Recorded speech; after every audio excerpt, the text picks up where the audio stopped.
I সুবহানাল্লাহ রে, I সুবহানাল্লাহ। সালাম আলাইকুম ভাইরে ভাই, দেখেন কত বড় একটা ঠান্ডা। ইন্না লিল্লাহি ওয়া ইন্না ইলাইহি রাজিউন। নদীতে যাইতেছিলাম এদিক দিয়া, তো নদীর পারে আই সুবহানাল্লাহ রে, আই সুবহানাল্লাহ। এটা কি সান্ডা মানে গুইসাপ নাকি কুমির? আমি তো অবাক। 15 থেকে 20 কেজি হবে। ইয়াল্লাহ, পুরা কুমিরের মতো বড়। ইন্না লিল্লাহি ওয়া ইন্না ইলাইহি রাজিউন। এই নদীতে কেমনে কি করে বুঝি না।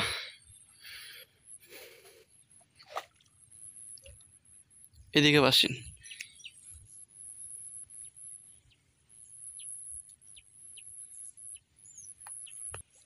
এই যে লোকটা একটু পরে পরে মাঝখানে বাঁচতেছে, চাইতেছে যাইতে পার হইতো, কিন্তু পার হইতে পারতেছে না।